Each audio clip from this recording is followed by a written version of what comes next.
Muy bien, pues muy brevemente, porque venimos a escuchar al Padre Javier. Hoy la primera lectura nos lleva hasta el libro de los Macabeos, a escuchar el ejemplo de Eleazar, un anciano de 90 años, perseguido por Antíoco IV Epifanes, y que se expresa así en la primera lectura. Es indigno de mi edad simular y fingir, ya que los jóvenes podrían decir que Eleazar a sus 90 años se ha pasado al paganismo. Sería inducirles al error, y todo por un poco de vida que me queda. Esto me acarrearía vergüenza y oprobio en mi vejez, pues aunque pudiera escapar de las manos de los hombres, ni vivo ni muerto escaparía de Dios omnipotente. Por tanto, moriré valientemente y me mostraré digno de mi ancianidad, dejando a los jóvenes un ejemplo noble para morir voluntariamente y generosamente por nuestras venerables y santas leyes. Es el capítulo 6 del libro segundo de los Macabeos. Todavía luego tendremos que escuchar en esta misma semana el testimonio de la madre de los 7 Macabeos, un testimonio de contrarrevolución en aquel momento. Todavía tiene que venir nuestro Señor Jesucristo y aclarar las mentes de muchos, pero ya nos sirve como verdadero testimonio cuando hace unos días escuchábamos también en la primera lectura cómo se empiezan a ir estos judíos al gimnasio y a hacer cosas indebidas, sobre todo a someterse a la ley por miedo, por cobardía. Mientras que nuestros mártires muchas veces decimos que no son héroes, porque son hombres, mujeres con los pies en el suelo, pero que sin embargo nos dan un testimonio tremendo de fe. Yo solo quiero recordar que la vinculación de estos pueblos unidos, también de Argentina, todos tenemos un familiar en Argentina, yo tengo familia en Argentina, pero de México y de España, este próximo domingo se celebra la solemne fiesta de Cristo Rey. Nos está hablando de ello, hablando vosotros, que lo escucháis hoy.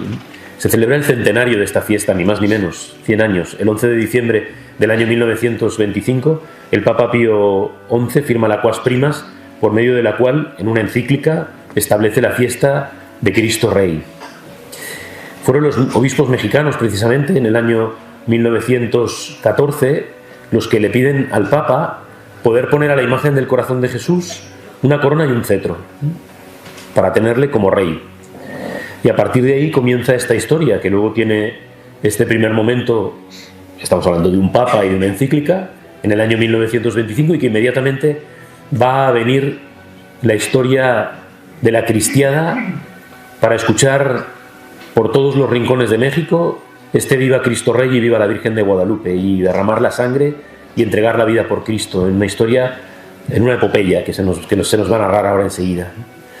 Es verdad que, como españoles, en los periódicos carlistas de finales del siglo XIX y de principios del siglo XX, un periódico no grita, no habla, no exclama con la voz y con la fuerza del viva Cristo Rey, pero los artículos que escribían varios de los que trabajaban en esos periódicos, terminaban los artículos así, con el viva Cristo Rey, en admiración. Terminaba el último, que era un viva Cristo Rey, ¿no?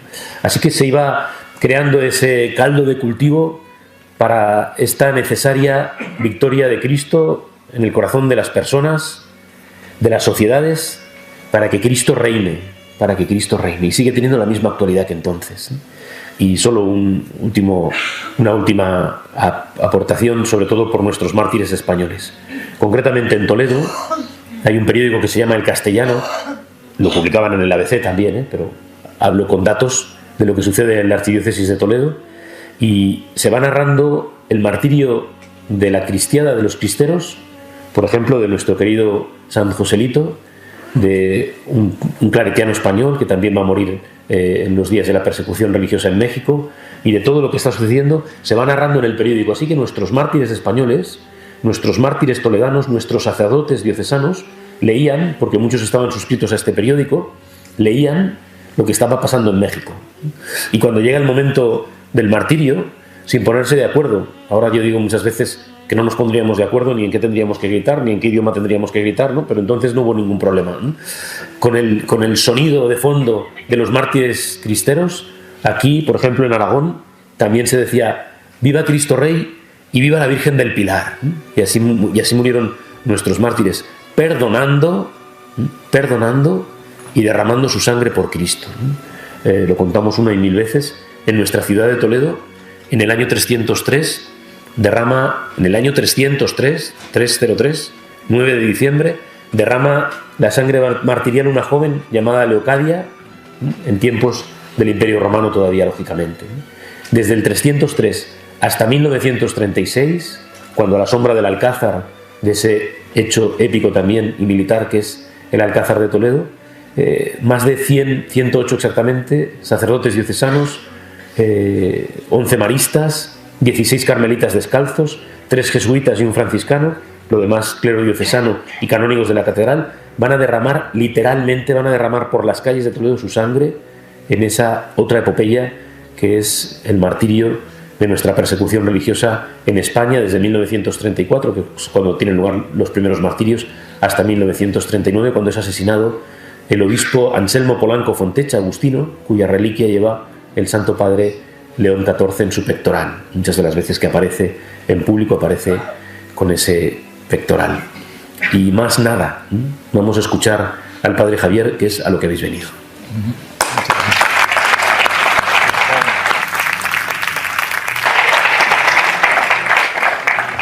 Bueno, muchas gracias, don Jorge, por la presentación, también a los padres de aquí de la parroquia por permitirme esta presentación, a la gente de la editorial Homo Legens por la publicación de este libro.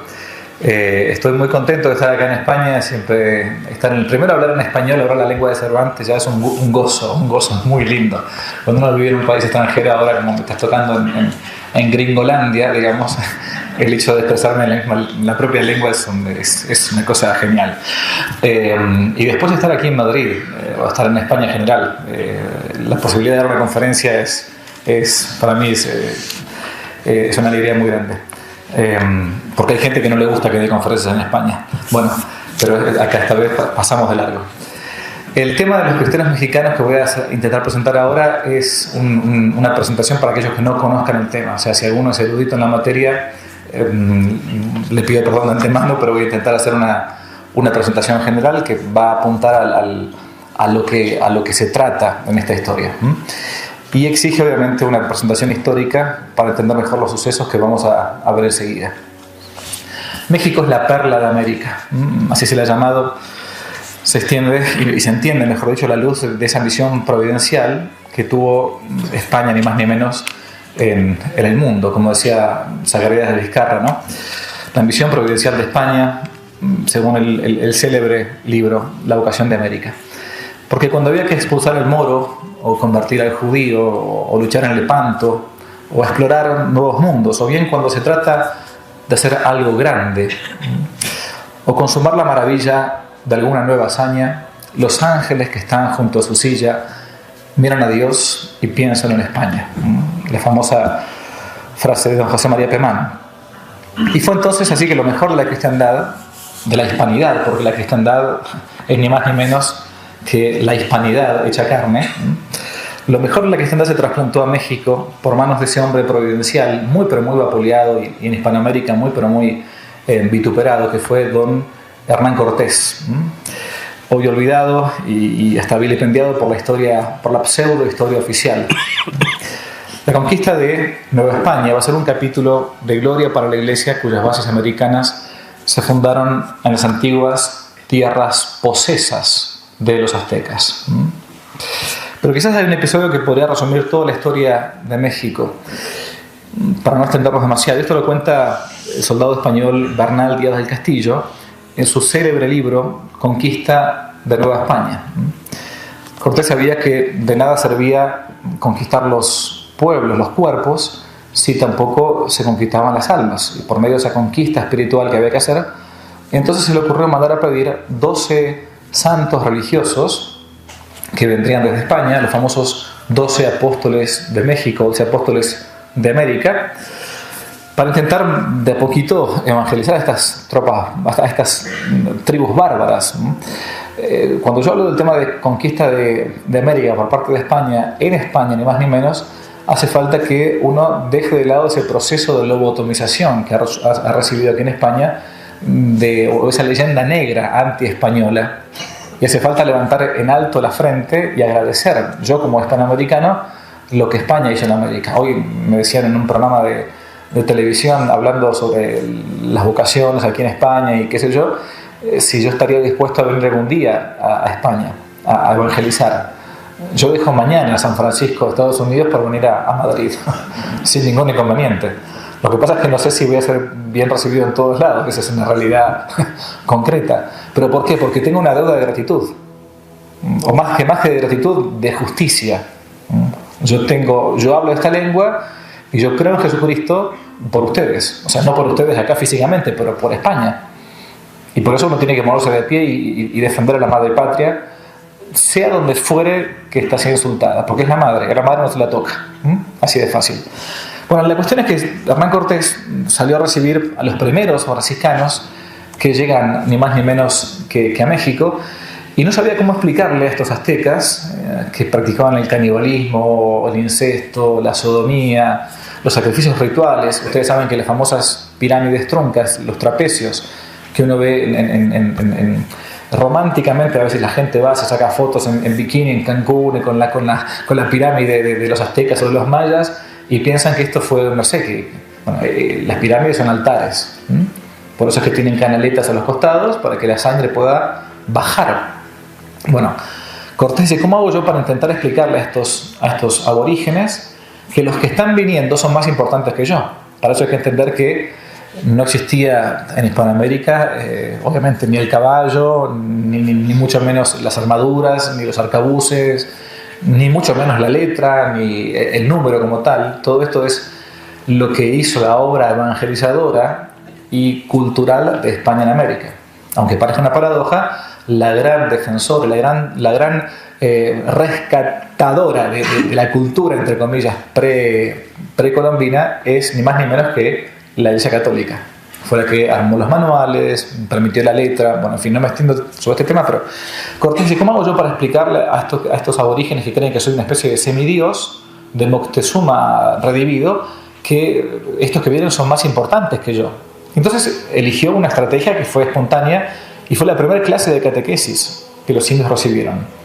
Apenas llega el primer franciscano, Cortés baja de su corcel, coloca el casco en tierra, se arrodilla y besa el hábito andrajoso del primer franciscano que se le acerca. Venían a pata pelada, no caminaban en burro, no andaban en burro. Los aborígenes dijeron, wow, si este hombre que creemos que es un dios se arrodilla frente a ni más ni menos que Cortés, estos deben ser superdioses. Y a partir de acá comienza entonces no solamente el respeto en México por las cosas de Dios, sino casi esa devoción por el Dios verdadero. Ahora, la cosa no va a ser tan sencilla porque de hecho los primeros aborígenes no se van a convertir tan fácilmente. Va a haber que esperar hasta por lo menos 1531, hasta la famosa aparición de Nuestra Señora en Guadalupe, en el Tepeyac, la Virgen de Guadalupe, para que los aborígenes casi que se conviertan en masa. Hay una famosa carta de Fray Juan de Zumárraga en 1529 a Carlos V, donde escribe diciendo, mire, Su Majestad, si acá nos pasa algo rápido, nos tenemos que volver todos a España, porque estos aborígenes son inconvertibles. Lo que sucedió fue el famoso milagro del Tepeyac, y no solamente la tilma de San Juan Diego, sino el milagro concreto, físico, de las curaciones masivas de aquellos aborígenes que estaban muriendo como moscas, no porque como los típicos izquierdistas dicen que los mataban los españoles como el genocidio. No, morían como moscas por las pestes, que lamentablemente no tenían anticuerpos, y muchos de estos... ¿Se va a entender lo que estoy diciendo? No, porque hablo en argentino, no hablo en español, ¿no? Porque están todos callados ahí mirando como si fuera una... Pero, ¿se entiende lo que estoy diciendo? Ok, bueno. No, o están durmiendo o no me entienden, pero vale, vamos a ver. Bueno, entonces ahora me pongo serio de vuelta y sigamos. No, que cuando hablo de este tema, a veces no me doy cuenta si el argentino habla un poco rápido, yo peor todavía. Entonces trato de poner velocidad más baja. Bueno, lo cierto es que entonces en 1531 se da este milagro en Tepeyac, en Guadalupe, y los aborígenes que van a contemplar la imagen de San Juan Diego o simplemente tocar la tilma del indiecito San Juan Diego terminan curados. Y de que Fray Juan de Zumárraga, obispo de Ciudad de México, o de la Nueva España si queremos, le escribe a Carlos V diciendo que si acá no pasa algo rápido nos volvemos todos a España. Bueno, hubo 2 millones de conversiones, 2 millones de bautismos. Esto es una cosa tremenda que al que le interese la historia de la Virgen de Guadalupe lo va a poder leer, pero no me voy a detener en el punto. Lo que sí quiero decir es que digamos, la catequesis fundacional de México la hace Cortés, el gran conquistador de México, desde el punto de vista corporal, pero de las almas es la Virgen de Guadalupe. Por eso es que al día de hoy el pueblo mexicano es 99% católico y 100% guadalupano. Hasta los protestantes son guadalupanos, hasta los judíos son guadalupanos, o sea, todo el mundo. No se habla mal de la Virgen de Guadalupe en México. Bien, lo cierto es que la cristiada se va a dar de modo muy distinto, esto que vamos a ver nosotros ahora, en la geografía mexicana. Bueno, lo cierto es que no. Lo que ustedes ven acá es la mitad de México. México era el doble. Donde yo estoy viviendo ahora en San Francisco, que es lo que es California, eso también era Nueva España. Por el famoso Tratado de Guadalupe Hidalgo, les van a robar a los mexicanos pobres la mitad del territorio, allá por mediados de 1800. Pero lo cierto es que la cristiada como tal no se va a dar exactamente igual en todo México. No va a ser lo mismo la cristiada en el norte que en el sur, que en el centro. Específicamente se va a dar sobre todo en la zona con mayor influencia española o de inmigración española. Dos inmigraciones grandes que tuvo México. Obviamente la primera inicial empieza por el puerto de Veracruz, en la parte este, y termina, digamos, en lo que era la antigua Tenochtitlán, la Ciudad de México, o el antiguo Distrito Federal, y la segunda gran inmigración, que es a partir de 1800, que se va a dar sobre todo en la zona central, en todo lo que se llaman los Altos de Jalisco, la zona de Guadalajara, esa zona central de México. Ahí va a ser el epicentro grande de esto que vamos a mostrar ahora como la cristiada. ¿Por qué no tanto en el norte ni tanto en el sur? Bueno, no tanto en el norte por la cercanía de México con el país vecino, ¿no? con el Big Brother, con el tío Sam, por aquello que va a decir un presidente mexicano, don Porfirio Díaz: pobre México, tan lejos de Dios y tan cerca de los Estados Unidos. La parte sur es por un español, lamentablemente un ilustre, infame español, que fue este que está en pantalla, que es Fray Bartolomé de las Casas, el famoso fraile dominico converso al catolicismo, a la práctica católica española, obviamente, que como muchos conversos creen que el único modo de redimir su vida de pecado, era un hombre que venía de familia esclavista, va a terminar siendo obispo de Chiapas. Va a ser una especie de progre en aquella época, un cura progre que no quería evangelizar. Esos curas progre que dicen que todas las religiones son lo mismo, son como distintos caminos para llegar a Dios. Ustedes conocen un poco esta teología, ¿no? Bueno, entonces más o menos eso fue lo que hizo Fray Bartolomé en las Casas, y al punto tal que no quiso aprender la lengua de los indios. Fue obispo de Chiapas, duró apenas un año en el obispado, y los curas diocesanos, los primeros curas diocesanos de Chiapas, lo van a sacar a patadas porque él no quería evangelizar, y terminó viniendo aquí a España a vivir de la corona, por cierto, con un sueldo mensual, y a escribir contra España desde aquí, desde este lugar. ¿Por qué digo que entonces? Porque va a ser ni más ni menos que obispo de la zona sur, de lo que hoy la gente ve cuando va a Cancún y toda la zona de Chiapas, ¿no? De esa Mérida, la zona de Yucatán, esa zona. Bueno, por lo tanto, la zona norte y la zona sur de México van a quedar poco evangelizadas. Por eso es que, por lo general, el tema guerrilla y todo se va a dar siempre o en el norte o en el sur. Ustedes pueden ver ahora los noticieros, que habitualmente es la zona menos católica, si queremos, de México. Bueno, este es el personaje en cuestión, el gran inventor de la leyenda negra anti-española, ¿no? Bien, vamos a pasar en el tiempo, no me detengo mucho en los episodios de la conquista, pero vamos a llegar ya a mediados de 1800.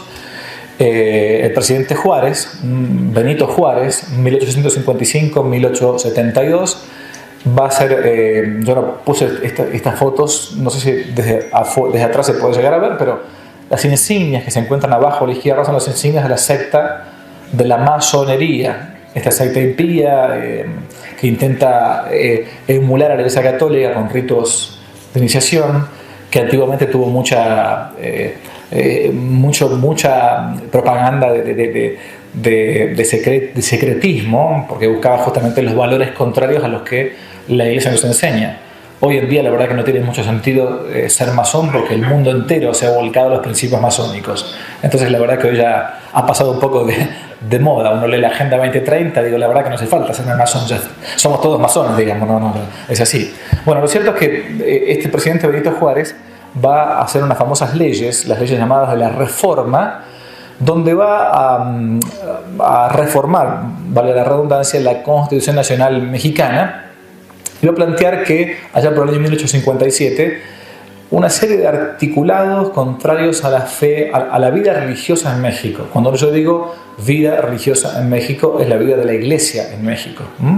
Cuando en el episodio de la Cristiada uno lea la expresión libertad religiosa, no tiene nada que ver a lo que los progres hoy en día entienden por libertad religiosa. Cuando algunos han visto, los que conocen algo o quizás tienen algo de idea de la Cristiada, quizás hayan visto la película Cristiada, traducida hacia el español, el original era For Greater Glory, algo así como para mayor gloria, ¿no? Bueno, pero la pasaron al español como Cristiada. En la película todo el tiempo, tipo al estilo hollywoodense, a lo gringo, dice, bueno, peleamos por la libertad religiosa, y uno se imagina por la libertad religiosa que los musulmanes puedan hacer sus sacrificios donde quieran, y que los judíos estén por este lado, y que el budista o que el pachamámico haga lo que sea. Eso no tiene nada que ver con la libertad religiosa católica, ¿no? La libertad religiosa para un mexicano del siglo XX, de la década del 20, del siglo XX, era lo que la Iglesia siempre ha entendido por libertad religiosa. ¿Qué es lo que la Iglesia ha entendido siempre por libertad religiosa? La libertad de la Iglesia católica, la única religión verdadera. Las otras son falsas, porque no religan, porque el Mesías ya llegó y el judaísmo no tiene sentido, y porque Mahoma no fue ningún profeta, y porque Buda fue un gordo o un flaco que no saben ni cómo ni siquiera representarlo. Entonces, la única libertad religiosa es la libertad de la Iglesia católica. Digo porque cuando salen algunas imágenes fuertes acá, con carteles en los cristeros diciendo, bueno, pedidos por la libertad religiosa, no tiene nada que ver para que un evangélico esté en la calle, no, es la libertad de la Iglesia. Lo digo por las dudas de antemano. El indio Benito Juárez, y repito, el indio Benito Juárez, el indio zapoteco que llegó a la presidencia por su condición de masón. Yo esta conferencia la he dado muchísimas veces y hace un par de años estaba dando clases en un colegio, me dicen, padre, el presidente de México está hablando de usted. ¿Cómo? Dije yo. Sí, el presidente de México, AMLO, López Obrador, está hablando de usted en la televisión. Dije, no, debe estar aquí, una broma típica argentina, ¿viste? No, una cosa así. No, sí. Bueno, terminé, fui al recreo, tenía el teléfono celular explotado, ¿no? Y efectivamente, me pasan un link, AMLO, durante todas las mañanas, igual que ahora la presidenta de México actualmente, daba sus conferencias mañaneras. Y resulta que, yo no sé si acaba de salir el audio, pero vamos a ver si llega a andar. Pongo a la televisión mexicana, internet, y me encuentro con esto que ustedes ven acá. Miren, a ver si anda. Vamos a ver. Espera. Histórico, que viene de lejos, es el pensamiento conservador, pero está en todos los niveles. Acabo de ver en las redes a un sacerdote, pero me gusta lo del sacerdote, hablando de Juárez, lo mismo, de manera racista, pero es hoy. Encontramos bien, ya a partir del siglo XIX, 1800, va a aparecer este personaje, el indio Benito Juárez, presidente de México.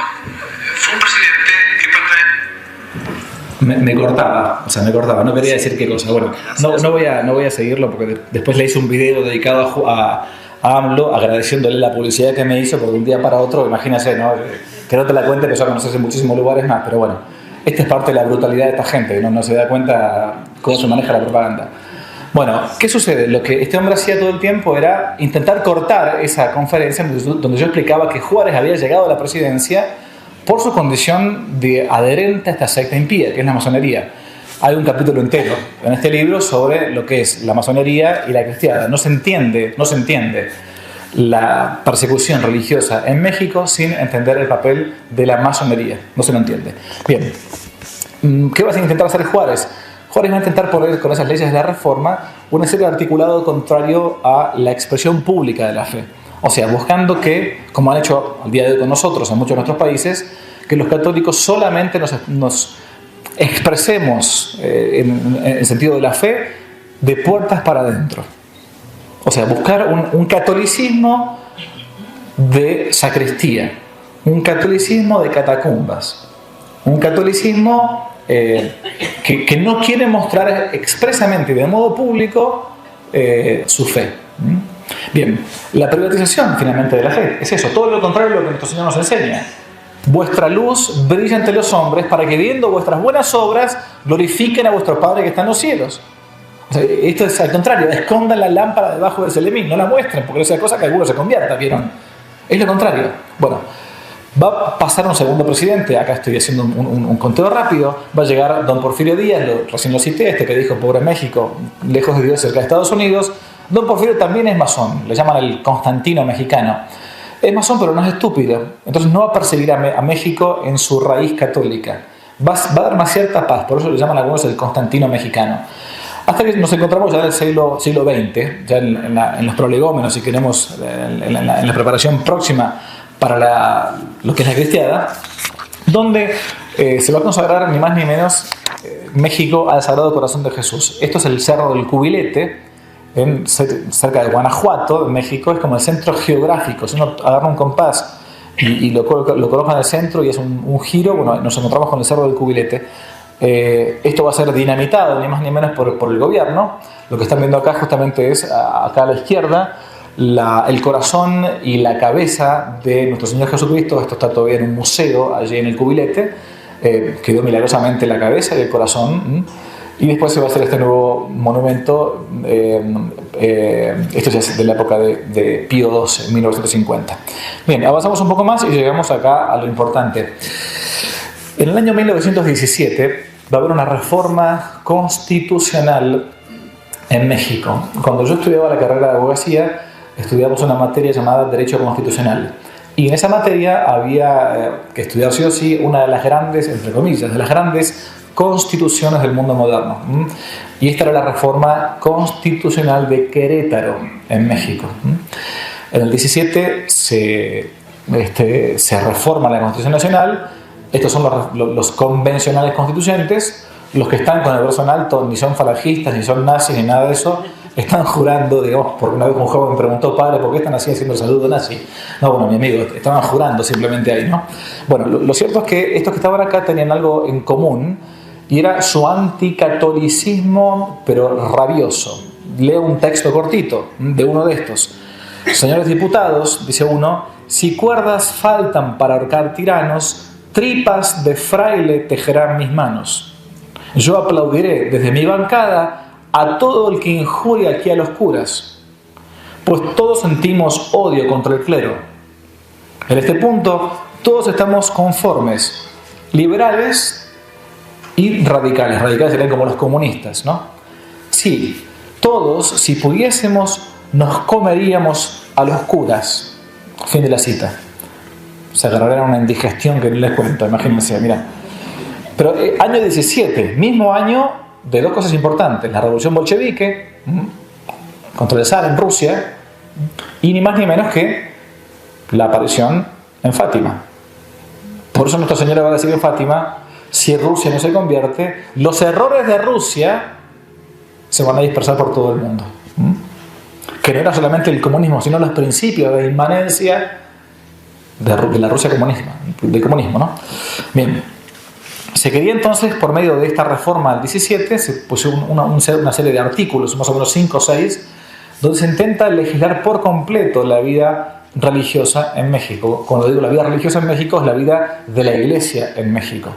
Había sí un par de protestantes, un par de judíos, pero era la cosa mínima. La vida religiosa era la vida católica en México. Bien, de esta época justamente va a ser uno de los grandes atentados contra la tilma de San Juan Diego, de la Virgen de Guadalupe. Poca gente conoce esta historia, pero en el año 1921 había ya una serie de atentados contra la iglesia. Un soldado federal va a la antigua Basílica de Guadalupe, no la actual, esa media moderna, no, la que está al lado, la que es colonial, ¿no? Hermosísima. Y entre misa y misa va a colocar un ramillete de flores con dinamita debajo de la tilma, de la imagen, debajo del altar. En aquella época el altar estaba pegado a la pared y sobre la pared se encontraba ni más ni menos que la imagen, cualquier imagen, ¿no? Bueno, sobre el altar estaba un crucifijo de pie, como si fuera esta imagen de Beato González Flores, puesto aquí. Entre misa y misa pasa un soldado federal, coloca la carga de dinamita con flores, se va, explota y cae el techo, un desastre. Bueno, obviamente, dijeron, acá se rompió todo, no quedó nada. Bueno, quedó destruido en gran parte.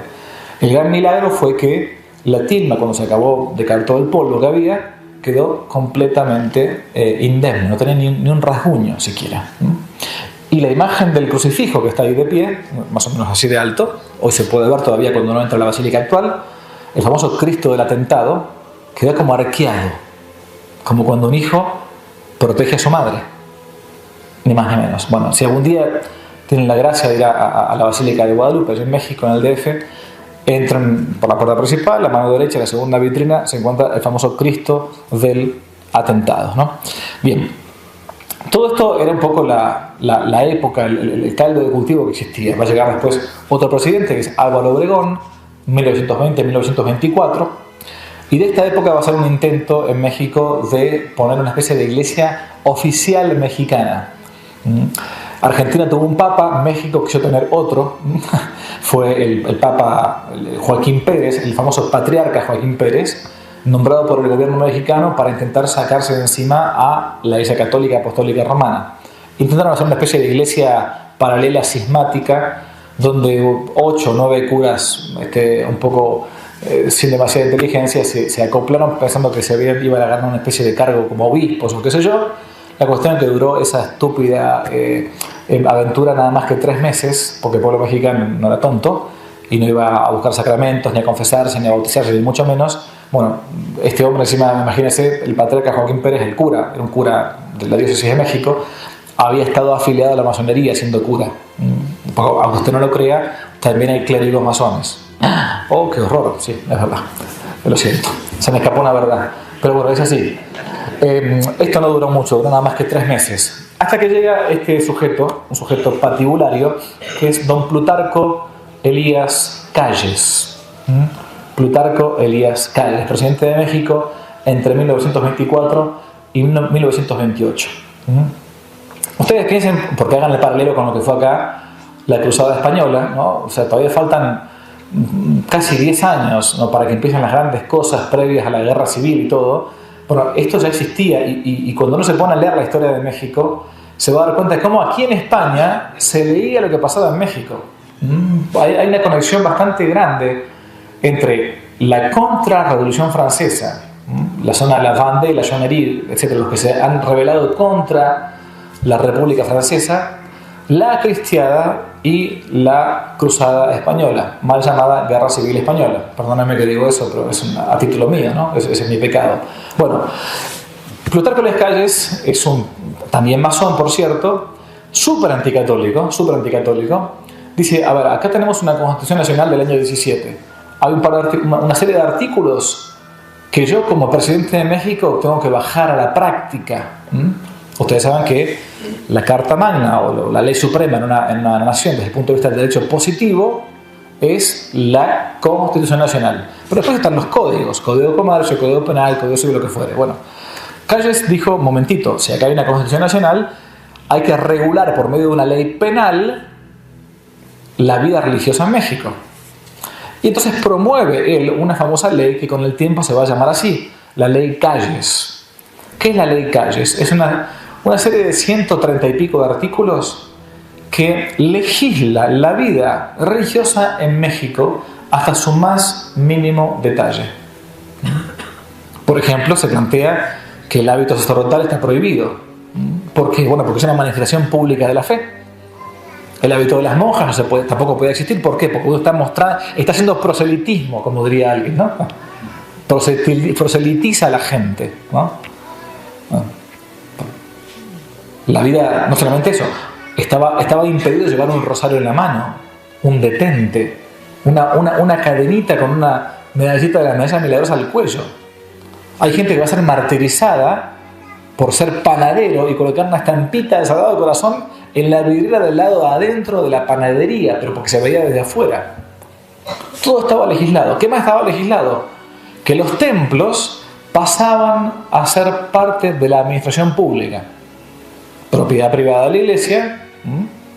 A partir del momento de la entrada en vigencia de la Ley Calles, fatídico 1 de agosto del año 1926, los templos ya no pertenecían a la Iglesia en cuanto a su administración, sino que era el Estado el que tenía la potestad de decir cuándo se oficiaba la Santa Misa, cuándo y quién confesaba, quién y quién no podía ser ordenado sacerdote católico. Bien, querían incluso legislar la vida de los sacramentos, ¿no? En el estado de Tabasco, en México, llegó a legislarse, por ejemplo, el modo de practicar el sacerdocio. Cito textual: para ser sacerdote hace falta ser tabasqueño, o sea, de Tabasco, mayor de 40 años, con estudios en la escuela oficial, ser casado y de buena moralidad. Bueno, lo último era más difícil, ¿no? Bien. Parecía una legislación surrealista. Bueno, y no lo fue. Fue real. Tanto que el episcopado, eran 38 obispos en aquella época en México, era una población de 15 millones de habitantes nada más, comenzaron a protestar contra esta ley. La ley comienza a gestarse a partir de mayo del año 1926 y se plantea que el 1 de agosto del 26 entra en vigencia. ¿Qué es lo que hace el episcopado mexicano? Bueno, empieza a decirle a los laicos: si ustedes no se mueven, nosotros no podemos hacer mucho o demasiado. Son ustedes los laicos los que al final de cuentas van a verse impedidos en la vida religiosa. Y acá entonces comienza, y esto es el punto, el libro es en realidad el producto de la tesis doctoral mía en historia, que después es escrita como para libro, para que todo el mundo lo entienda. La tesis principal es que se da en la cristiada, en la contrarrevolución cristera, todos los pasos para que un pueblo católico se levante en armas contra un gobierno dictatorial, contra un gobierno que está yendo contra las garantías elementales de nuestra vida cristiana, la vida religiosa. Entonces comienza con primero la resistencia legal y pacífica. ¿Qué es todo esto? Recursos de amparo, firmas, pedidos de revocación de la ley para que no entre en vigencia ese día, 1 de agosto del 26. Después, nada, no había nada. No había posibilidad de que Calles hiciera para atrás. Uno lee las crónicas de la época y decían el corazón de Calles estaba endurecido como una piedra.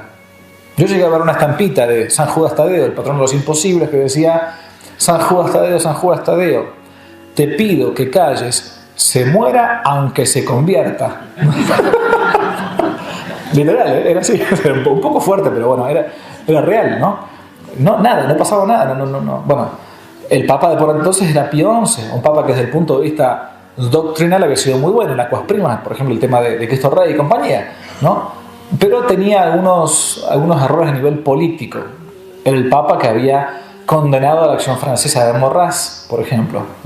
Y va a ser un Papa que va a ser bastante ambivalente también respecto de la cristiana, como vamos a ver más adelante, ahora enseguida. Bueno, comienza entonces la resistencia pacífica y a su vez legal. Como no había opción, comienza después también, o sigue, la resistencia pacífica pero ilegal. Por ejemplo, el boicot, las huelgas. En varios estados de México comenzó a dejar de consumirse carne. En varios estados de México las mujeres comenzaron a vestir de negro, de luto. No iban al cine, no se usaba el vehículo para hacer una especie de boicot a la gasolina, ¿no? al combustible. Bien, nada de nada. Llegaba el día 1 de agosto del 26 y todo esto iba a ponerse en práctica. Entonces los obispos mexicanos terminan con la anuencia de Roma. Esto hay que decirlo, lo voy a repetir muchas veces. Es el Papa, a final de cuentas, quien está detrás de todo esto. Terminan haciendo algo que parece insólito, que es decir que, dado que estas son las circunstancias, ellos no pueden obedecer una ley que termina prácticamente haciéndolos o volviéndolos como empleados estatales, ¿no? Entonces van a decir: ok, dado que ustedes quieren hacer que la ley sí o sí entre en vigencia el 1 de agosto del 26, el 31 de julio del 26 va a ser el último día del culto público. Cuando yo leí esta historia hace 10 años, antes de la pandemia, era un poco raro el hecho de que te suspendan el culto.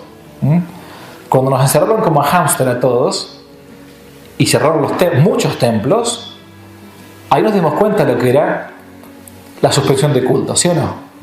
Lo duro que fue no tener misa, no tener a veces la unción de los enfermos, no tener la confesión, no contar con curas que tuviesen fe como para decir, bueno, ¿qué? ¿Me tengo que morir ahora? Yo tuve una discusión con un obispo cuyo nombre prefiero no recordar, ¿no? Como que me dijo, tuve un episodio un poco violento digo, no, moralmente, porque apenas comenzó todo este circo, a las 2 semanas yo hablé con el jefe de la policía, me puse en una plaza pública y me puse a confesar a la gente. Le dije, mire, vos sí, como no, padre, muchas veces los policías tienen más fe que otras autoridades, ¿no?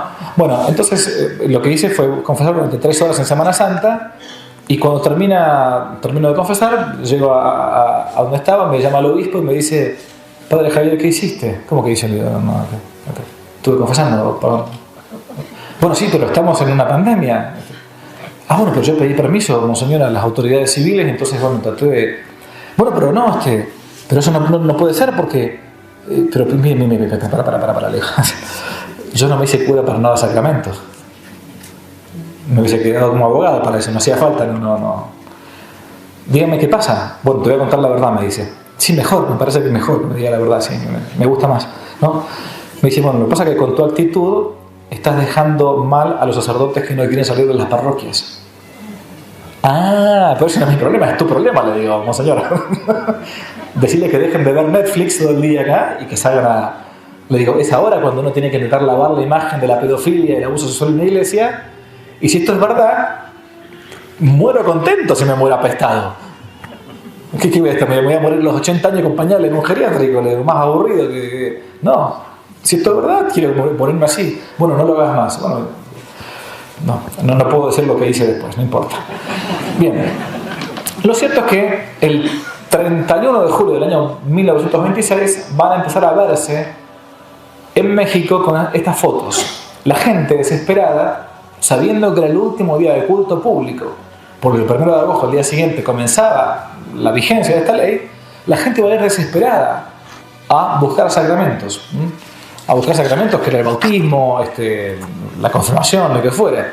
También por ahí se vio una novia que arrancaba de los pelos al novio y decía, lo caso ahora o no lo caso nunca más a este hombre, ¿no?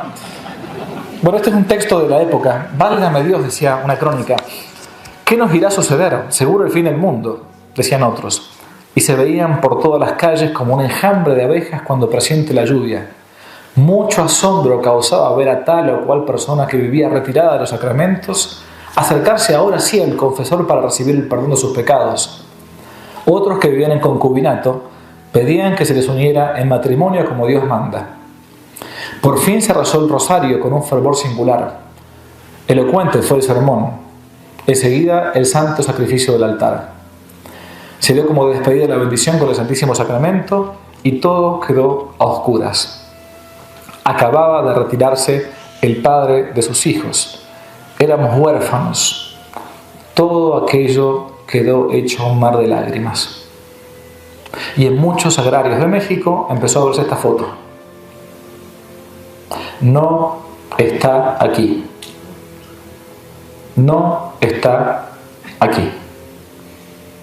En cada altar, en cada parroquia, se empezó a ver esto. Porque se había retirado el Santísimo Sacramento. A partir del día siguiente, el gobierno iba a convertir, literalmente, a muchas parroquias en cárceles, hospitales, prostíbulos. Literal. Y comenzaron entonces lo que ustedes conocen aquí también en España, pero va a pasar 10 años después. Las profanaciones, los martirios, el juego con las cosas de Dios. Los soldados federales pasaban adelante buscando ni más ni menos que tratar de desahogar su furia contra la iglesia, ¿no? Contra las cosas de la iglesia.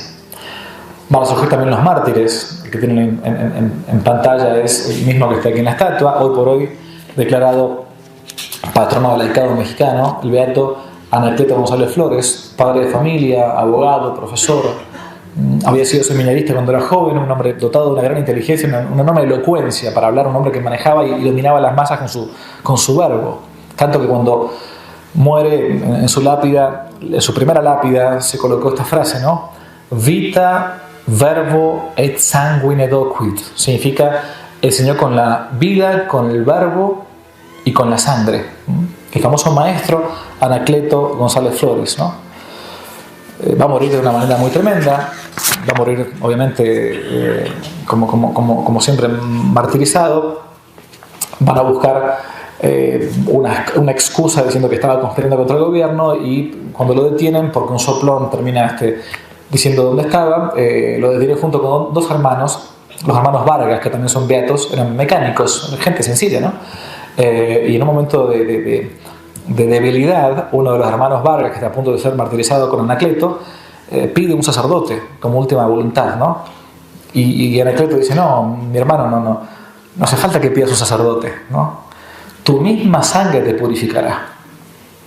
Es hora de pedir perdón y de perdonar, sobre todo, ¿no? Y entonces dijo al verdugo que lo estaba a punto de ajusticiar, ¿no: oigan ustedes por segunda vez, las Américas, este santo grito: yo muero, pero Dios no muere. Viva Cristo Rey. Y así muere el beato Anacleto González Flores. ¿Por qué dice por segunda vez las Américas este santo grito? Porque 40, 50 años antes había dicho esa misma frase: yo muero, pero Dios no muere, un presidente mártir que tuvo el Ecuador, que fue don Gabriel García Moreno.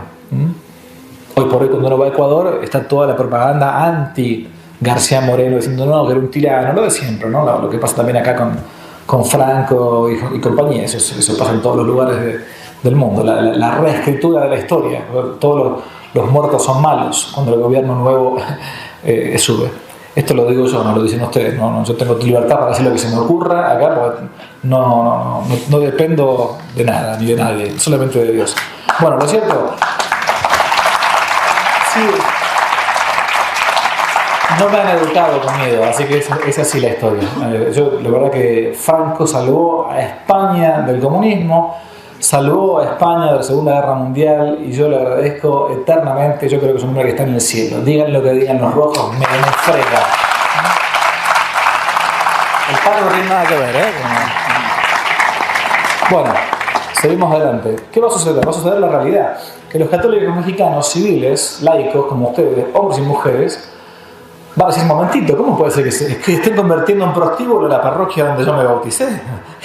Momento, usted que me está diciendo, mi padre hizo construir esta parroquia, mis abuelos pusieron el dinero para comprar los ornamentos.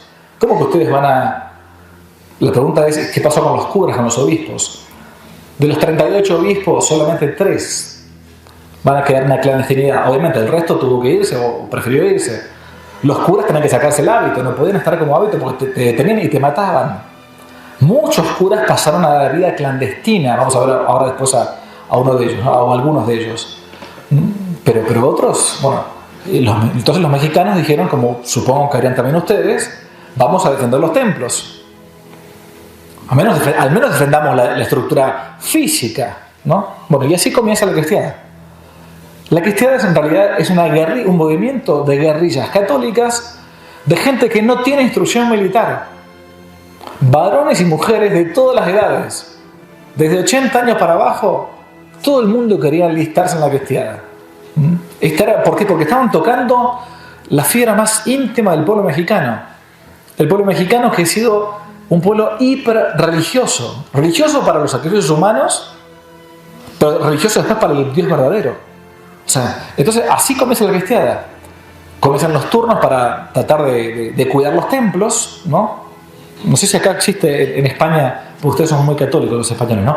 Las mujeres autoconvocadas, ¿existe acá, no? Las femibolcheviques, ¿no? Las feministas que van a defecar a la puerta de una iglesia, que queman las iglesias. Bueno, en mi país, Argentina, como nosotros no somos tan católicos, bueno, pasan estas cosas una vez cada tanto. Van las mujeres en una marcha de feministas autoconvocadas, entre comillas, porque las convoca el gobierno de izquierda cuando está el gobierno de izquierda. Y termina siempre la marcha donde tiene que terminar para ellas, en el corazón del enemigo, que es la iglesia. A veces yo escucho a gente que dice: no, bueno, los movimientos pro vida no tienen que mostrarse como muy católicos. No, escúchame, si el enemigo sabe que somos a dónde ir. Cuando el enemigo quiere pegarnos, nos pegan. No van a un templo evangélico, van a una catedral, no van a una sinagoga, ni a una mezquita, mi amigo. No. No, pero mostrémonos como tolerantes y abiertos, y bueno, pues, en fin. Hoy no tomé la pastilla, perdón, entonces se me pasan entre el jet lag que tengo de venir de Tel Aviv y la pastillita, bueno, en fin. Y van a empezar los martirios entonces. Y así entonces va a comenzar cuando... Las fotos que van a ver acá ustedes son fuertes. Si alguno es impresionable, no me importa. Así que no las miro. Punto. Pero los martirios son tremendos. Y son públicos. Y son fotografiados. Si hubiesen sido hoy en día, hubiesen sido filmados. Las fotos que ustedes van a ver ahora, en su inmensa mayoría, son fotos sacadas por el gobierno y publicadas en los periódicos. Porque creían que cuando uno publicaba estas fotos, el pueblo mexicano se iba como a achicar. Obviamente hay una gran resistencia de parte del pueblo mexicano, y la crestera va a comenzar con la defensa del templo, decía yo. Venía un soldado federal que quería tomar posesión del templo, los laicos que estaban como ustedes ahí intentando cuidar el templo físico, empezaban a las trompadas, uno robaba un arma, disparaba, mataba a un soldado y escapaban a los llanos o a los cerros. Es una guerra de guerrillas, sin ningún tipo de instrucción militar y sin ningún tipo de orden. Va a pasar casi 1 año y medio de guerra de guerrillas hasta que después se conforma la Guardia Nacional, que es el ejército regular cristero, ¿no? Hoy a la mañana preguntaban en una entrevista más o menos qué paralelismo había entre la cristiada y la cruzada española. Bueno, sí, claro, hay una persecución religiosa, hay muchos mártires y todo, pero con una enorme diferencia. Aquí en España hubo una parte de las Fuerzas Armadas que luchaba contra los miserables comunistas, ¿no? En el caso de México, no, eran civiles. O sea, no tenían instrucción militar ninguna, no sabían cómo disparar. Aquí, bueno, acá la cosa fue distinta, porque si bien había también civiles que se plegaron, había una logística táctica militar que estaba detrás. Esto lo va a conseguir el pueblo mexicano después de 1 año y medio de lucha totalmente desigual y totalmente... Es más, el gobierno mexicano pensaba que se iba a terminar en 3 meses ese levantamiento católico. 3 meses que duró 3 largos años, por cierto, ¿no? Y que terminaron ganando físicamente los católicos. Pero perdieron. Les acabo de spoilear la película. Vamos a ver al final.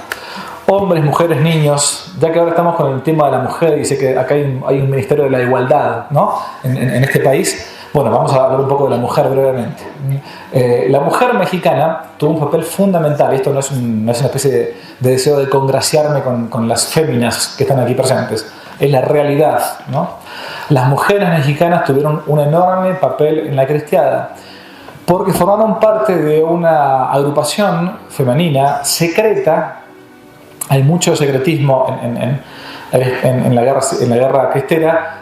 A partir de acá surge después el Yunque, esta organización secreta que después hasta el día de hoy sigue haciendo sus cosas por varios lugares. Bueno, en fin, no me detengo mucho en el punto, pero en el caso de la mujer mexicana, por la devoción que tenían por Santa Juana de Arco, la heroína francesa, ¿no? Que había sido canonizada por San Pío X a principios del siglo XX, ellas van a conformar una agrupación de mujeres bajo secreto que llegaron a ser aproximadamente 25.000 en todo México durante los 3 años de la cristiada. ¿Qué hacían las mujeres mexicanas? Bueno, hacían de enlace entre cristeros bravos y cristeros bravos, no solamente llevando información y llevando dinero, sino a veces incluso llevando hasta municiones. Hay en los altos de Jalisco, hasta el día de hoy todavía, vestidos completos donde están armados con costuras en los que una mujer puede llegar a llevar incluso hasta 20 o 30 kilos de munición en su propio cuerpo. Bien, había algunas también que quemaban las armas. Acá hay algunas fotos también para las que no son pacifistas. Acá tenemos algunas fotos también de las mujeres, ¿no? Pero lo importante de todo esto es que estas 25.000 mujeres, que eran solteras o casadas, hacían un pacto de secreto, de silencio. No podían contarle ni al hermano, ni al padre, ni al abuelo, ni a los hijos que participaban de alguna célula católica de las BD, Brigadas Femeninas Santa Juana de Arco. Tanto es así que algunos plantean que este fue el gran milagro de la cristiada, porque se conoció la existencia de las brigadas femeninas casi 20 años después de terminada la guerra cristera. El milagro fue que la mujer mexicana pudo mantener un secreto 20 años. Gigantesco. Bien, y van a ver obviamente también como estas mujeres martirios. Este es el caso de una joven. Yo tengo mucha devoción por los cristerios y no por los que ya están beatificados o canonizados, que tampoco son tantos, por cierto.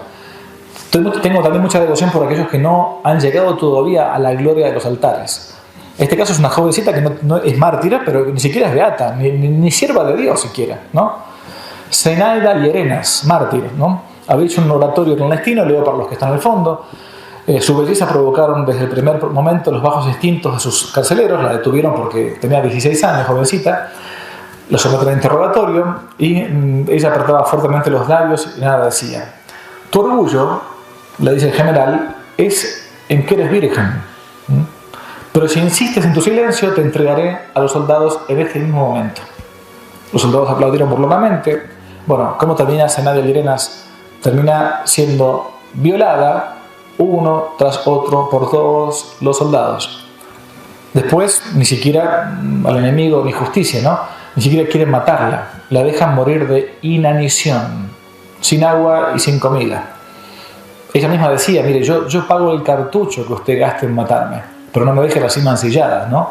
Bueno, termina muriendo así por inanición. No está ni siquiera beatificada, ni canonizada, ni mucho menos. Pero como estos hay muchos casos, muchísimos casos. Ahora hay libros ahora con todo el tema de la mujer en la cristiana, hay libros con el tema del feminismo, bueno, varios que se han puesto de moda.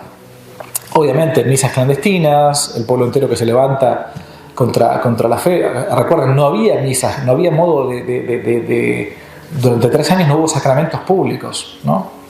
Bien, este es un gran obispo, le tengo enorme devoción. Francisco Rojo y Jiménez está enterrado en la Catedral de Guadalajara. Fue de los pocos obispos que fue al llano con el pueblo y estuvo viviendo en la clandestinidad. Le llaman el Atanasio mexicano, porque 5 veces, como San Atanasio 5 veces fue deportado, fue expulsado del imperio y 5 veces volvía nuevamente clandestinamente a estar junto con su gente, ¿no?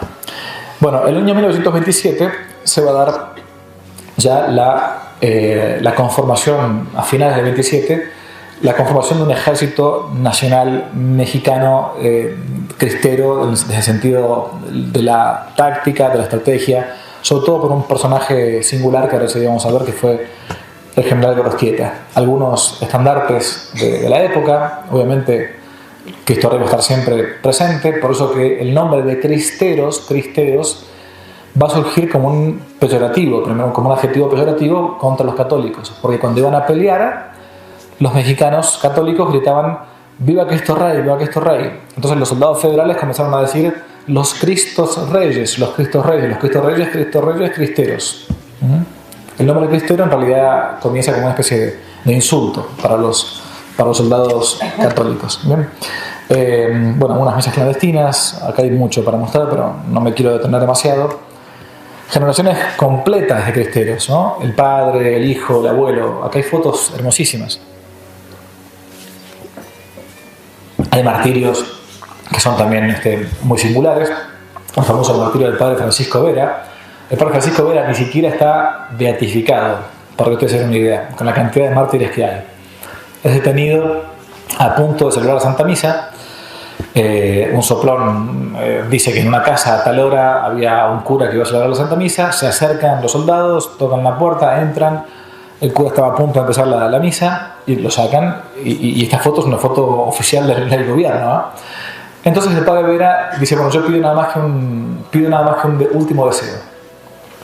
Permítanme ustedes, le dice a los verdugos, que yo dé la orden de fuego, ¿no? Y por los que no conocen, en la misa antes de la reforma litúrgica, el sacerdote comenzaba con un salmo que dice así: subiré al altar del Señor, introigo ad altare Dei, ¿no? Subiré al altar del Señor. Y bueno, y es un salmo que se va respondiendo entre el sacerdote y el monaguillo, ¿no? Bueno, es una preparación próxima, inmediata para la misa que el cura hace, por si viene un poco distraído, sirve para eso. Entonces, se alistan, esta foto es la foto real, preparen, apunten, introigo ad altare Dei. Entonces, el padre Francisco Vera subió con esas palabras al altar del Señor. Dijo sus últimas palabras, esas fueron las últimas palabras. Es realmente emocionante. Bueno, así como estos hay muchísimos casos. Hombres, mujeres, niños. Este es un hombre cualquiera, tampoco estaba beatificado. Florentino Álvarez era zapatero, no era un militar, de León, Guanajuato. Esto que está en pantalla es la esquela que la esposa publica para invitarlo al pueblo, sus amigos, al funeral de Florentino Álvarez. Había sido martirizado simplemente por haber respondido al grito de ¡Viva Cristo Rey! A veces se hacía ese juego, ¿no? Yo tuve un compañero una vez en el seminario, cuando estudié en Roma, que era ucraniano, y me contaba que cuando él estudió todavía bajo el comunismo, que a veces para entenderlos una trampa a los católicos en Ucrania bajo el comunismo, la maestra del Partido Comunista iba y comenzaba la clase, en vez de decir buenos días chicos, comenzaba con la señal de la cruz, en nombre del Padre y del Hijo, y si alguno de los niños se persignaba, le mandaban al Partido Comunista a la casa del niño para poner una multa. Pues a este hombre algo parecido. Alguien gritó en la calle, ¡Viva Cristo Rey! Y este respondió, ¿no? Listo, este es católico, ¿no? Bueno, la esquela de la esposa dice así, para invitar al funeral: ¡Viva Cristo Rey! El señor Florentino Álvarez, originario de León, Guanajuato, murió confesando a Jesucristo a la edad de 37 años, el día 10 de agosto de 1927. Su madre, esposa, parientes y amigos, con inmenso regocijo, lo participan a usted para que pida por el triunfo de la religión en México, poniendo por valioso intercesor el alma de Florentino. La esposa no decía: lo invito a que venga, por favor, que yo estoy muy triste. No, con inmenso regocijo le invito a usted. O sea, no había solamente mártires, había conciencia de que eran mártires. Porque el gozo de un cristiano, la cúspide de la vida cristiana, es el martirio. Ojalá pudiésemos morir mártires. Ojalá. Eso es lo más hermoso que le puede pasar a un cristiano. En los primeros siglos solamente eran santos los que eran mártires. Se le llamaba santo al que había muerto por nuestro Señor. Bueno, ese es a lo que uno tiene que anhelar desde el bautismo. Y por eso nuestra luz tiene que brillar ante los hombres, sin temor a los que matan el cuerpo. Hay que tener miedo a que nos puede matar el alma. Bueno, estas fotos que paso acá también son fuertes. Cristeros colgados, ahorcados, degollados. Esto es algo tremendo. Yo no voy a explicarles a ustedes lo que fue también acá los martirios, aquí en España, pero los hubo 10 años antes prácticamente en México. Feroces, tremendos, públicos, fotografiados, ¿no?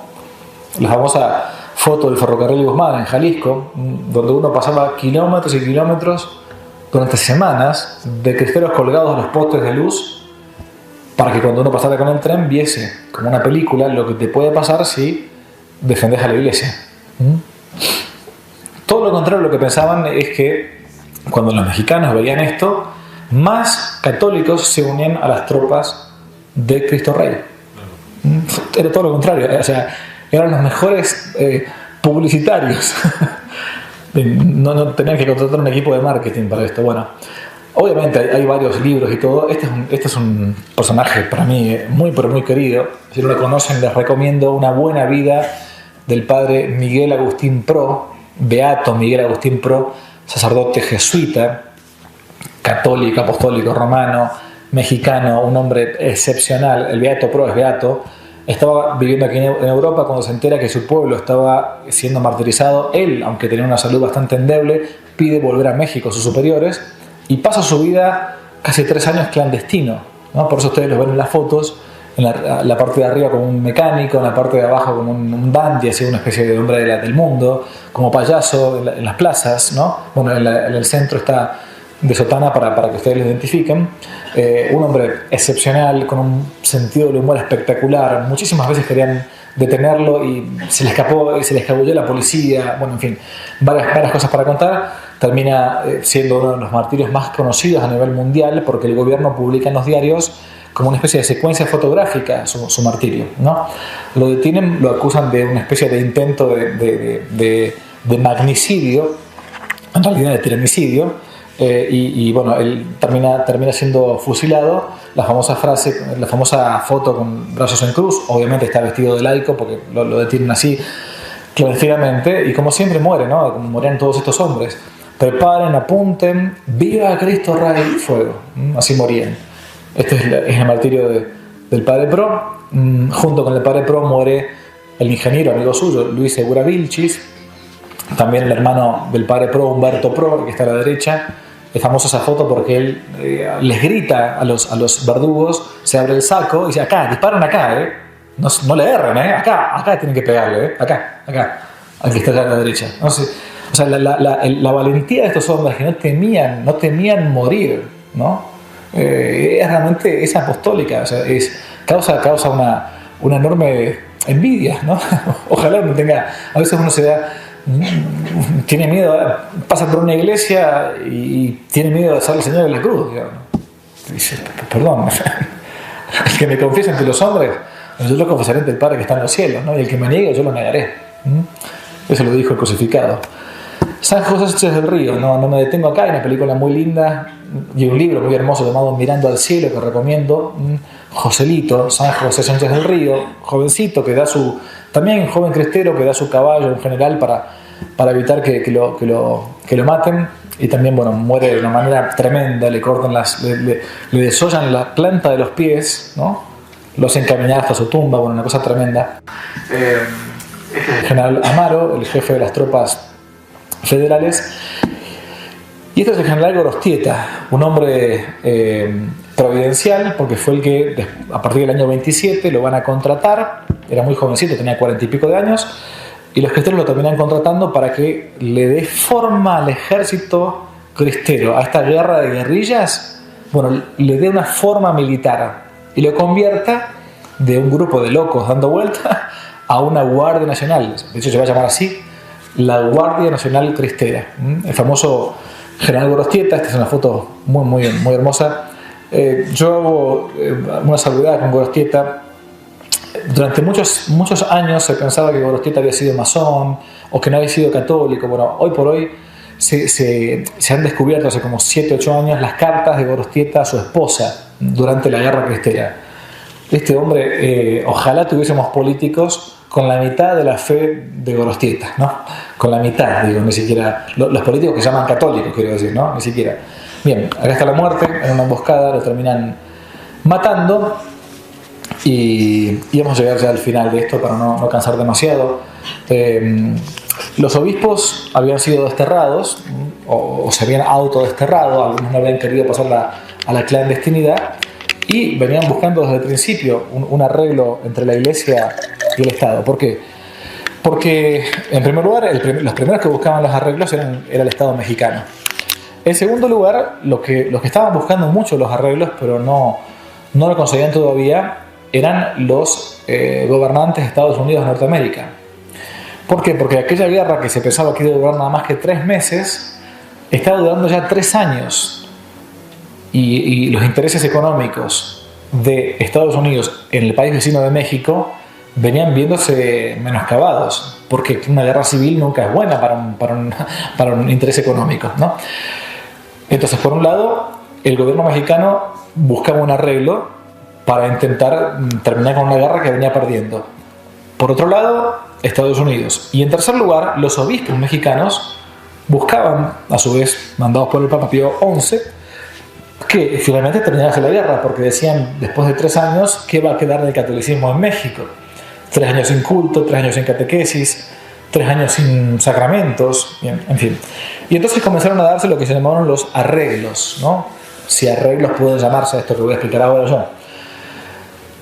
¿Cuáles se imaginarán ustedes que serán los arreglos? Bueno, lo más lógico, si lo que había llevado adelante toda esta persecución fue la ley Calles, pues muy fácil, que el gobierno derogue la ley Calles, los cristeros, los católicos, depongan las armas, se entregue un salvoconducto y se acabó la historia, y acá hacemos de cuenta que no pasó nada, o apenas intentamos pacificar la cosa.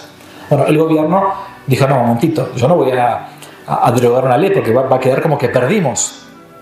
Hagamos lo siguiente: me comprometo, dice el gobierno mexicano, a dejar la ley pero no a ponerla en práctica. Los cristeros dijeron, no, escúchame, no, somos sencillos, pero no somos idiotas, esta gente no va a cumplir. Entonces le pide por favor los cristeros a los obispos mexicanos, esto que están acá en la foto, es el embajador Dwight Morrow, el abogado de la banca JP Morgan en Estados Unidos, fue el que fue nombrado embajador de Estados Unidos en México para llevar adelante los arreglos, ¿no? O sea, los arreglos fueron redactados por el embajador de Estados Unidos. Los que están en la otra foto, salvo que está en el medio, el gordo y el petizo que están ahí, son dos obispos, ¿no? Son obispos encargados. ¿Por qué están vestidos de laicos? Porque estaba prohibido vestirse de cura en aquella época. Son los encargados por el Vaticano para llevar adelante estos arreglos entre la Iglesia y el Estado. Bien, los cristeros, desesperados, le pedían por favor a los obispos que no se metieran todavía. Les pedían por favor que no arreglasen nada y que tuviesen paciencia un poco más, que ya faltaba poquito y terminaba. Bien. Tomo agua porque quiero leer esta parte, que es para mí de las más emocionantes, por eso es que me conozco. Esto es un texto que va a escribir el general Gorostieta, el comandante en jefe de las fuerzas cristeras, y va a publicarlo para que los obispos lo lean. Cito, dice: no son en verdad ustedes los obispos los que pueden con justicia ostentar una representación. Si ustedes hubiesen vivido entre los fieles, si hubiesen sentido en unión de sus compatriotas la constante amenaza de muerte por solamente confesar la fe, si hubiesen corrido como buenos pastores la suerte de sus ovejas, pero no fue así. El poder del tirano hubiese caído hecho añicos si ustedes, los obispos, hubiesen estado de acuerdo para declarar que la defensa es lícita y en su caso hasta obligatoria. Que los señores obispos tengan paciencia, que no desesperen, que llegará el día en que podamos, con orgullo, llamarlos en unión de nuestros sacerdotes a que vengan otra vez entre nosotros a desarrollar su sagrada misión. Entonces sí, en un país de libres. Todo un ejército de muertos nos mandan obrar así. Tremendo esta frase, ¿no? Bien. Pero los arreglos se hicieron y lo que iba a ser un modus vivendi se va a convertir en un modus moriendi.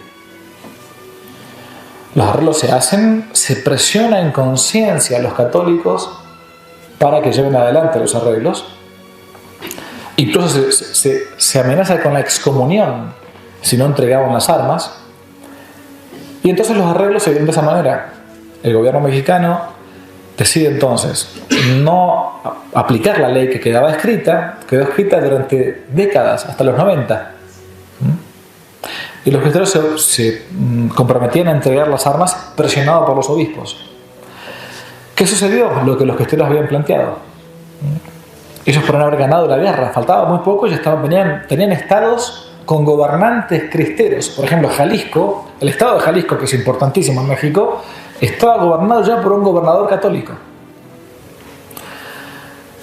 Se dieron los arreglos, ese modus vivendi, ese modo de vivir, y terminada la guerra cristera, comenzaron durante casi 20 o 30 años a ser perseguidos todos aquellos que habían estado como cabecillas en el movimiento cristero. Perseguidos y ajusticiados. Por eso quedó en el inconsciente colectivo de los mexicanos que murió más gente después de los arreglos que durante los 3 años de guerra cristera. Bueno, matemáticamente no fue así. Lo que pasa es que como eran matados o perseguidos los que habían sido los cabecillas, era lo que a la gente le quedaba. Y una cosa importante, los mexicanos conocen poco de esta historia. ¿Por qué? Porque entre los arreglos lo que se planteó es un pacto de silencio entre el Estado y la Iglesia. Se dijo que más o menos durante 50 años el tema no se iba a hablar, porque ese era un modo, decían ellos, de mantener viva una historia dolorosa y una herida abierta en un país donde en una familia quizás había habido uno que había peleado en favor de los cristeros y otro en contra. Por ejemplo, el padrino de Joselito Sánchez del Río fue el verdugo de este chico, su propio padrino, amigo de su padre. Bien, lo cierto es que los arreglos terminaron dándose, lamentablemente. Y esto es el último texto que voy a leer hoy, con lo que voy a concluir, que es una profecía prácticamente de vuelta del general Gorostieta, este que recién mostré en pantalla, donde dice esto antes de morir, escribe esto antes de morir. Ya hablaban de los arreglos, ¿no? Gorostieta muere un par de meses antes y dice lo siguiente: debemos, compañeros, acatar reverentes los decretos ineluctables de la providencia. Cierto, no hemos completado la victoria, pero nos cabe como cristianos una satisfacción íntima mucho más rica para el alma: el cumplimiento del deber y el ofrecer a la Iglesia y a Cristo el más preciado de nuestros holocaustos, el de ver rotos ante el mundo nuestros ideales, pero abrigando, si vive Dios, la convicción sobrenatural que nuestra fe mantiene y alimenta de que al fin Cristo Rey reinará en México.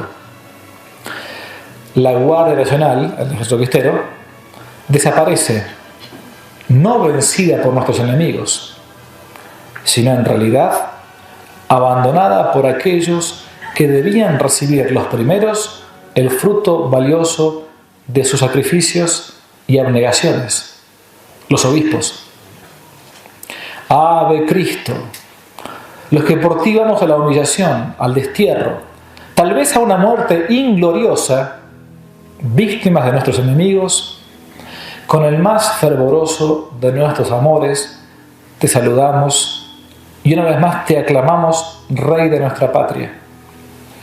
Viva Cristo Rey, viva Santa María de Guadalupe, México, agosto de 1929, Dios, patria y libertad, Jesús degollado Isa, soldado de Cristo Rey. Bueno, hoy España contempla azorada esta misión, esta historia épica, ¿no?, de este pueblo mexicano. Llora con su historia, obviamente, llora con la gesta, pero son lágrimas de emoción que se derraman por ese amor que este pueblo tuvo por Cristo y por su Iglesia. Termino esto, sepan que toda historia, toda gesta también tiene que tener, obviamente, una épica.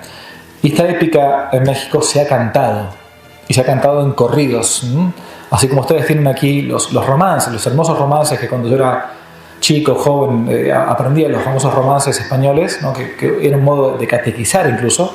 Bueno, en México, como acreedores de todo ese acervo cultural, están los corridos mexicanos. Y hay algunos corridos que hablan sobre la cristiada. Este con el que yo termino ahora es un corrido que se redacta a partir de un martirio, donde detienen a un católico que justo en el medio de la guerra encuentra un templo vacío, entra al templo y se pone a rezar en el templo. Vienen los soldados federales, quieren dispararle dentro del templo y dicen: no, acá adentro no, este es un lugar sagrado.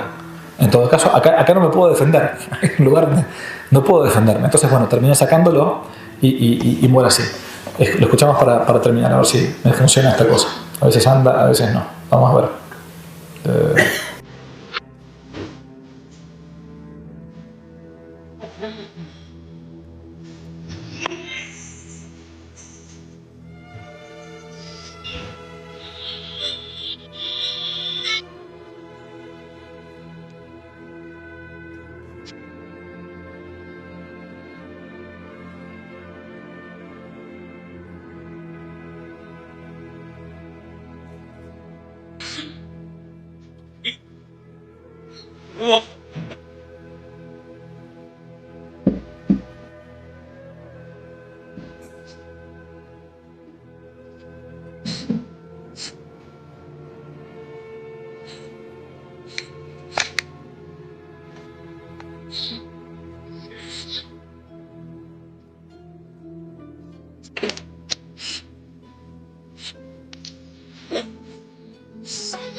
Bueno, doctor, muchas gracias.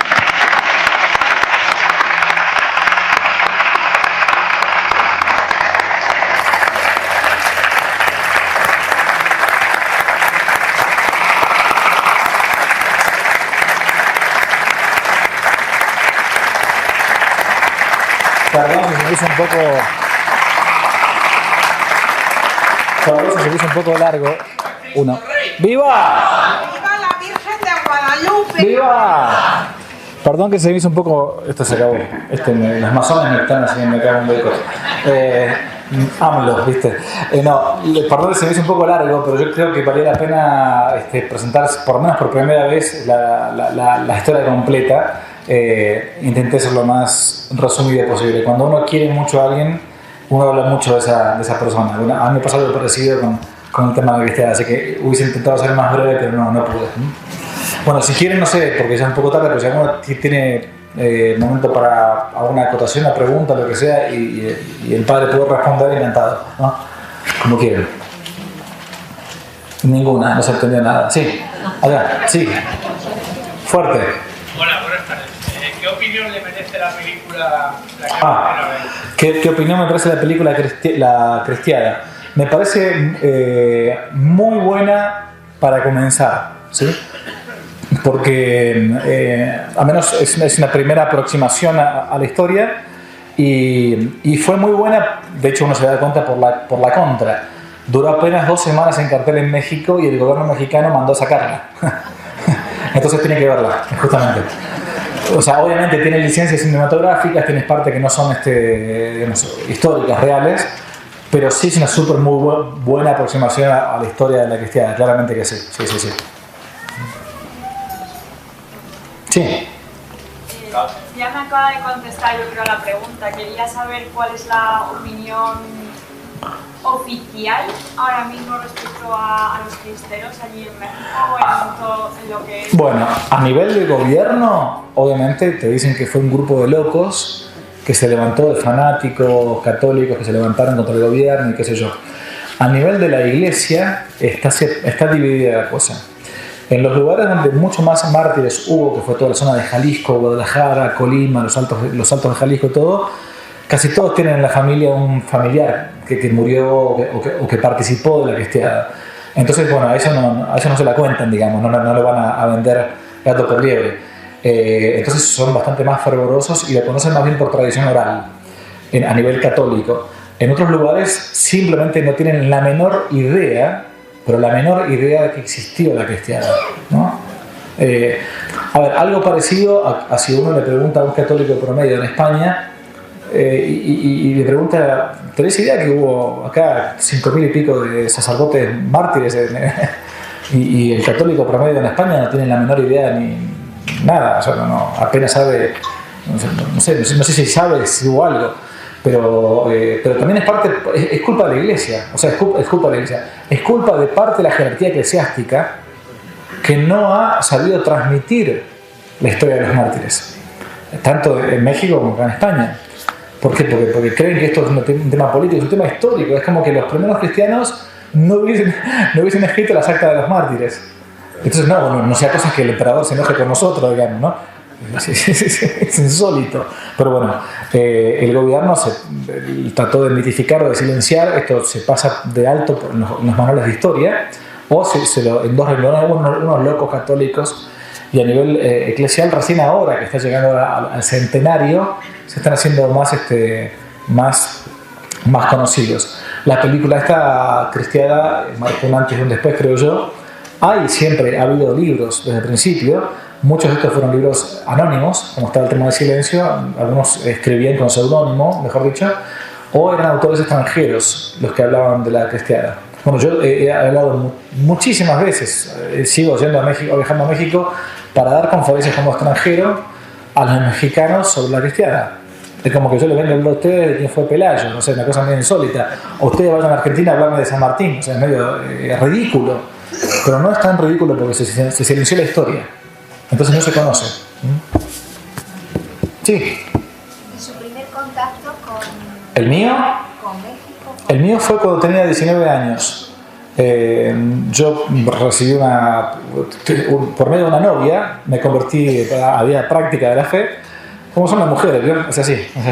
¿Qué va a hacer? Uno puede estar tranquilo en el mundo revolcándose, pero la mujer después de novia te lleva, en fin, a hacer las cosas bien. Y conocí a él, lo conocí a Anacleto González Flores. Entonces leí una vida de Anacleto González Flores escrita por el padre Alfredo Sáenz, esos jesuitas de los buenos que hay, ¿no? Y viajé a México. Y dejé México enamorado de la cristiana, y dije, esto es un lugar... No puedo creer cómo la gente no conozca esto. Y a partir de ahí empecé a leer, bueno, y empecé a juntar una biblioteca de libros de la cristiana, y cuando tuve una posibilidad, tuve la opción de hacer mi segundo doctorado, que fue de historia, que es lo que me gustó siempre a mí. La filosofía fue para más o menos hacer algo. Y entonces lo hice sobre el tema de la cristiana, que es... ¿Por qué? Porque quería que se conociera una historia silenciada. Me parece una injusticia enorme que no se conozca esto. Por eso fue. ¿Hubo algo de apoyo del extranjero? Del extranjero. A México no hubo apoyo. El apoyo, mejor dicho, sí hubo apoyo, pero al gobierno. O sea, Estados Unidos apoyó al gobierno federal. De hecho, la primera matanza de civiles desde aviones de población civil, antes de la Segunda Guerra Mundial, obviamente, fue en la cristiana. Se usaron por primera vez los aeroplanos para matar población civil durante la cristiana. Y eso fue el apoyo estadounidense. Pero a los cristianos, a los católicos, no hubo apoyo de ningún tipo. No. Sí. ¿En el Vaticano? El Vaticano es el culpable de los arreglos. ¿Sí? O sea, no fueron los obispos los que actuaron motu propio. Fue Pío XI que, de hecho, después de los arreglos termina pidiendo perdón Pío XI, diciendo que se equivocó. Bueno, porque ustedes saben que el Papa no es infalible cuando tiene decisiones políticas, son decisiones provinciales, no tiene nada que ver con el dogma o con la moral, ¿no? Pero Pío XI, él dijo haber estado mal informado y finalmente llevó adelante unos arreglos que eran inicuos, ¿no? De hecho, hay un famoso episodio en el que Pío XI lloró y después de los arreglos, cuando empezó a ver cómo se seguían persiguiendo los cabecillas de la cristiana, está todo el libro explicado, no quiero acá spoilearlo, pero termina él diciendo, yo me equivoqué. Sí. ¿Hubo algún convertido entre el bando de los cristianos? Muchísimos. De hecho, la cristiana termina sosteniéndose en el tiempo, en gran parte porque muchos soldados federales se pasaban las tropas cristeras. Era algo muy, muy común que el soldado federal del ejército regular se pasase al bando católico cuando veía la fe de esta gente, ¿no? La fe de la gente que eran, reitero, no eran militares, eran como ustedes, hombres y mujeres que a veces ni siquiera sabían disparar. Y cuando veían esa fiereza, esa bravura por defensa de la fe, muchos se convertían y se hacían de vuelta, se volcaban al otro bando. Muchísimos casos. Los muertos, por si a alguno le interesan los números, hay más o menos 230.000 muertos en la guerra cristera, de los cuales 50.000 son nada más que católicos, el resto, la inmensa mayoría, los 2/3 de soldados federales. O sea, fue tremenda la cantidad de bajas que tuvo el gobierno federal. Por eso es que estaban apurados en que esto se terminase, ¿no? Sí. No sé si usted lo podrá decir ahora, perdón por la voz, pero muchos españoles, entre ellos obviamente que soy de una familia carlista y por tanto he nacido y sigo creyendo en Dios Patria y Rey, vemos una semejanza enorme, no solamente lo de los cristeros, lo que ocurrió aquí en la guerra civil española y sobre todo lo que ocurrió no en la guerra directamente, sino en la retaguardia roja en España, con los miles de asesinatos bestiales, como ocurrió aquí en Madrid, que todos conocemos. También en mi tierra mataron bestialmente, soy de Santander, bestialmente. Y vemos una semejanza no solamente con aquello, sino con la cobardía que está teniendo actualmente la Iglesia Católica Española en los actos del Valle de los Caídos.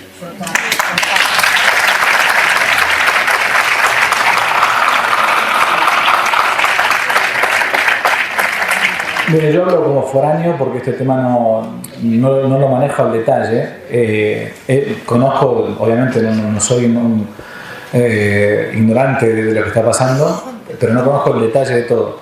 Lo que sí puedo decir como extranjero, se lo digo a ustedes, que me da una enorme pena y tristeza el silencio y la apatía de parte de la jerarquía eclesiástica española respecto al Valle de los Caídos. Sobre todo porque tengo amigos en el barrio, ¿no? Me hubiese encantado que el padre Santiago Cantera, que prologó este libro, hubiese estado acá presente, por una cuestión meramente de prudencia, que lo entiendo perfectamente, para no estar levantando más polvareda y todo, decidió no venir, lo sé, pero bueno, es parte de lo que uno no tiene fe por los curas, ni por los obispos, ni por los papas, ¿no? Si mi fe dependiese de los papas, sería demasiado pobre, ¿no? Nuestra fe depende de Jesucristo, el Señor, ¿no? Y uno podrá tener mejor o peor párroco, mejor o peor obispo, mejor o peor papa, pero nuestra fe no tiene por qué depender de eso. Es así, es una realidad de la historia de la Iglesia, ¿sí? Sí. Quizá una pregunta más para el padre Jorge Teulón, pero bueno, a los dos. En los procesos de beatificación y canonización que se han llevado a cabo, tanto de los mártires en México como en España, ¿qué diferencias hay? Por ejemplo, ya que he hablado de carlista, de familia carlista, el proceso de beatificación, por ejemplo, de Antonio Mollelazo, que siempre ha estado, parece ser que atascado, porque indudablemente cogió las armas, murió defendiendo un convento de monjitas, y sin embargo en el caso mexicano sí que se han beatificado y canonizado a mártires que cogieron las armas, Anacleto González Flores, Miguel Gómez Losa, etc. No sé si hay alguna diferencia o se ha seguido siempre el mismo criterio. Le iba a dejar al padre que respondiera, pero son todos los que no cogieron armas. No quiero escandalizar con lo que voy a decir, pero yo vengo de mi padre está detenido, está preso con 3 cadenas perpetuas desde el año 2008 por haber luchado contra el comunismo en Argentina. Todo esto que ustedes escuchan en las madres de Plaza de Mayo, esta vieja pro-terrorista y todo, bueno, en Argentina desde el año 2004-2005 han metido presos a más de 2.000 militares por haber luchado contra el terrorismo. Muchos de ellos han muerto en la cárcel. Mi padre sigue preso desde el año 2021, más o menos. A Dios gracias le han dado la prisión domiciliaria, pero desde el año 2008 que está preso en cárcel común, ni siquiera cárcel militar, cárcel común con barrotes, con violadores, con lo que sea, porque luchó contra el terrorismo en Argentina. Todo el tema de los desaparecidos, todo este tema. Cuando mi papá tenía 24 o 25 años, ¿no? Bueno, ¿por qué digo todo esto? Porque uno sabe que cuando uno mata en guerra justa, es algo virtuoso. Así como si yo vienen a violar a mi hermana, a mi madre, ¿qué le voy a decir yo al violador? Mire, señor violador, por favor, usted respete el sexto mandamiento que dice no fornicar, mucho menos por la fuerza, por favor. No. Si tengo un palo, le rompo el palo en la cabeza, o con lo que tenga, obvio, ¿no? Pero esto es el catecismo de la Iglesia Católica, lo mismo en la guerra justa. Por lo tanto, el soldado que mata en guerra, en la guerra justa, se está santificando. Bien, ¿por qué hago toda esta introducción? Porque tenemos la cabeza lavada con el pacifismo, el irenismo y qué sé yo. Bueno, seguramente ustedes no, pero por las dudas lo digo, ¿no? Cuando la Iglesia, en el caso de la cristiana, canoniza o beatifica a los cristeros, ha buscado siempre, esta es la realidad, lo digo así con tristeza, pero es verdad, ha buscado siempre no beatificar ni canonizar a ninguno que haya empuñado las armas. Por ejemplo, Anacleto González Flores justamente fue uno de los casos que no empuñó las armas. No porque él fuera pacifista o vegano o vegetariano, no por esas cosas, sino porque él decía, tiene que haber algunos que den el testimonio armado y otros que demos el testimonio desarmado. Algunos han hablado en México del Gandhi mexicano, es una estupidez gigantesca, supina, ¿no? Anacleto decía, algunos tienen que dar la batalla con las armas y otros tenemos que dar la batalla con el verbo, con la palabra. Bien, ese fue el caso de Anacleto, de muchos otros más, pero José Sánchez del Río se les escapó, porque Joselito sí empuñó las armas, pero como era un jovencito, bueno, como que pasó. Ahora, la política fue una idea, pero padre, ¿por qué buscaron canonizar o beatificar solamente a aquellos que no hubiesen empuñado las armas? Bueno, lo que se dijo fue, no sea cosa que se nos acusa de la Iglesia de que estamos haciendo propaganda de la lucha armada, que se nos acusa de la Iglesia de promover la violencia, ¿no? Una idiotez gigantesca, la verdad que no. Pero bueno, esta es la realidad. O sea, hay muchísimos mártires que murieron en guerra o que fueron martirizados por la fe, pero que empuñaron las armas en legítima defensa, en guerra justa, en buena ley, ¿no? Pero lamentablemente, bueno, la política que se ha seguido fue justamente esa. ¿Se entendió? ¿Sí? Perdón, padre, pero tenía que decir esa parte. Sí. Buenas tardes, padre Olivera. Como mexicana, nada más quiero felicitarle, darle las gracias por dar a conocer la guerra cristera. Bueno, muchas gracias. Bendiciones. No se nota que es mexicana, pero muchas gracias. Gracias. Sí, hace falta, sí. Padre, hay un paralelismo que me ha llamado mucho la atención. Sí. La guerra cristiana se pensaba que iba a ser 3 meses. Igual que aquí, en España, la cruzada. Y fueron 3 años allí, 3 años aquí. Es una cosa muy... Sí. Un paralelismo muy curioso. Bueno, después termino de la cristiana, terminó el 29, sépanlo, un intento de segundo levantamiento en el año 1934 en México. Se levantaron algunos católicos porque no estaban contentos con los arreglos y ahí fue tremenda la persecución de parte de la jerarquía eclesiástica con excomuniones, lo que sea. Bueno, y no terminó eso avanzando, ¿no? Pero se intentó levantar de vuelta. Sí, ¿ya estamos? Listo. Última, nos vamos. Fuerte. Otro paralelismo también es la voladura del Sagrado Corazón, ¿no? En ambos casos. Tal cual, exactamente. La voladura del Sagrado Corazón. Sí, porque además es el odio incluso a la imagen, es una cosa tremenda. Así es. Bueno, muchas gracias por haber venido. Dios los bendiga a todos. Gracias por la paciencia.